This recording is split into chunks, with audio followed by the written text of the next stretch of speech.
अस्सलाम वालेकुम। ये एक शॉर्ट लेक्चर है आईटी रिस्क मैनेजमेंट या इंफॉर्मेशन सिक्योरिटी रिस्क मैनेजमेंट के बारे में।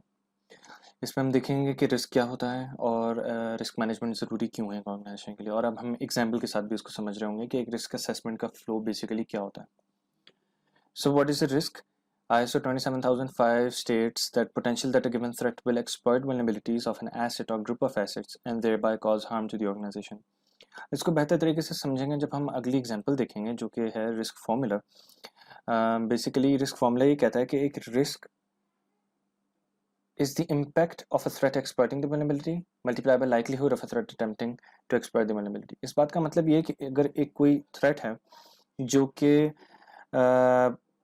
एक वल्नरेबिलिटी को एक्सप्लॉइट कर दे, उसका जो आउटकम होगा जब वो एक्सप्लॉइट कर देगा, जो नुकसान होगा, बेसिकली उसको इम्पैक्ट का नाम दिया, उसको वो मल्टीप्लाई कर रहा है लाइकलीहुड से, मतलब कि कितनी दफ़ा वो कोशिश करता है थ्रेट एक पर्टिकुलर वल्नरेबिलिटी को एक्सप्लॉइट करने में। ठीक है, जो उसका लाइकलीहुड है वो ये होता है कि भाई वो कितनी दफ़ा ट्राई करता है, एक दफ़ा दिन में, 2 दफ़ा, 3 दफ़ा, 4 दफ़ा। इसका आप एक स्केल बना लेते हैं और हाई मीडियम लो में डिफाइन भी कर लेते हैं, डिपेंड करता है आप किस तरीके से स्केल बनाते हैं अपना। तो इसको बेसिक इस तरह से समझें कि लाइकलीहुड और इम्पैक्ट क्या है। इन दोनों को मल्टीप्लिकेशन करने के बाद एक रिस्क की वैल्यू आती है।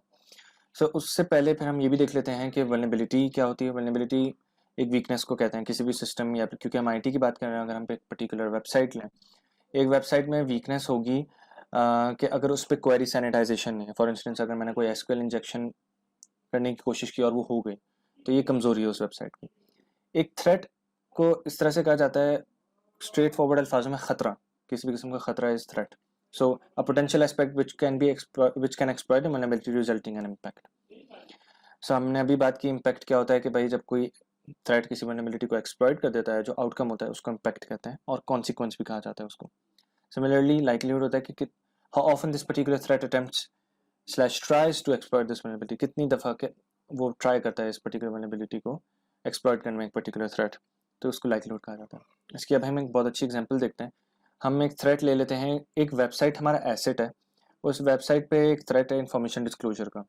ठीक है, इन्फॉर्मेशन डिस्क्लोजर जो है एक्सप्लॉइट कर सकता है किसी भी ऐसी वल्नरेबिलिटी को अगर VAPT ना हो। वल्नरेबिलिटी बेसिकली वल्नरेबिलिटी असेसमेंट और पेनिट्रेशन टेस्टिंग एक वल्नरेबिलिटी है, अगर ये नहीं होगी तो इन्फॉर्मेशन डिस्क्लोजर का थ्रेट बेसिकली किसी वल्नरेबिलिटी को एक्सप्लॉइट करके एक इम्पैक्ट जनरेट कर सकता है। तो इसकी लाइकलीहुड क्या है, हमने अपना एक स्केल बनाया हुआ है और स्केल पे लिखा हुआ है कि at least once a day.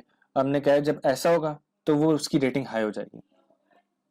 Similarly हमने इम्पैक्ट का भी एक स्केल बनाया हुआ है, high medium low for instance, और उसमें हमने ये लिखा हुआ है कि this the resultant outcome the impact of this threat exploiting this vulnerability will be high.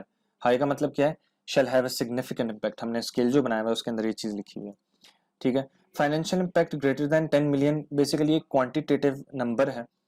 तो अब डिपेंड करता है, अगर आप किस टाइप की रिस्क असेसमेंट कर रहे हैं उसकी बेस पे आप अपने स्केल बनाते हैं। अब रिस्क क्या होगी, हमने पहले फॉर्मूला पढ़ा था, इम्पैक्ट मल्टीप्लाई बाय लाइकलीहुड। तो हमने लाइकलीहुड डिटरमिन किया था हाई, इम्पैक्ट डिटरमिन किया था हाई, इन दोनों को जब मल्टीप्लाई करेंगे तो हमारा रिस्क ओवरऑल हाई निकलेगा। और हमने रिस्क का भी स्केल बनाया हुआ होता है, हाई मीडियम और लो, और उसकी डेफिनेशन भी डिफाइन की हुई होती है। सो हम लोग रिस्क मैनेजमेंट क्यों करते हैं, इसकी इस बात पे कोई शक नहीं कि हर ऑर्गेनाइजेशन चाहेगा कि कोई बेवजह की ऐसी फाइनेंशियल हिट ना है जिसकी वजह से उनके नेट प्रॉफिट पे किसी भी किस्म का इम्पैक्ट है, कोई रेवेन्यू पे इम्पैक्ट है। सिमिलरली अगर उनकी सर्विस डाउन हो गई या कोई ऐसी चीज़ आ गई जिसकी वजह से बिजनेस पे किसी किस्म का इम्पैक्ट आ जाए, उस चीज़ को वो मैनेज करने के लिए बेसिकली रिस्क असेसमेंट और रिस्क मैनेजमेंट की जाती है, ताकि इस तरह की चीज़ों से बचा जा सके, पहले से ही तैयार हो जाएं और जो चीज़ें करनी चाहिए कर लें, ताकि इस तरह की चीज़ें बाद में ना। इसकी एग्जांपल ये हो सकती है कि भाई कोई रेगुलेटरी बॉडी है, उसने बोला भाई इस रेगुलेशन को फॉलो करना है। अगर उस ऑर्गेनाइजेशन ने रेगुलेशन को फॉलो नहीं किया तो उसका आउटकम ये होगा कि रेगुलेटरी बॉडी उस पर एक हैवी फाइन इम्पोज कर देगी, जिसकी वजह से एक फाइनेंशियल इम्पैक्ट आएगा। तो इसी वजह से बेसिकली आप रिस्क मैनेज कर लेते हैं ताकि बाद में किसी किस्म का नुकसान ना हो। तो आपने इस लेक्चर से सीखा कि बेसिकली एक रिस्क क्या है, क्यों हमें रिस्क मैनेजमेंट की ज़रूरत होती है, और रिस्क मैनेजमेंट बेसिकली होती क्या है। हमने रिस्क असेसमेंट का एक फ्लो एग्जाम्पल में देखा। तो होपफुली आपको ये लेक्चर अच्छा लगा होगा। अगर आपको वीडियो पसंद आए तो लाइक कीजिएगा, और मैं मज़ीद लेक्चर्स भी बनाऊंगा, तो to follow up on that do subscribe. अगर आपकी कोई रिक्वेस्ट है या अगर आपका कोई सवाल है तो प्लीज़ कमेंट ज़रूर कीजिएगा। Thank you very much, take care.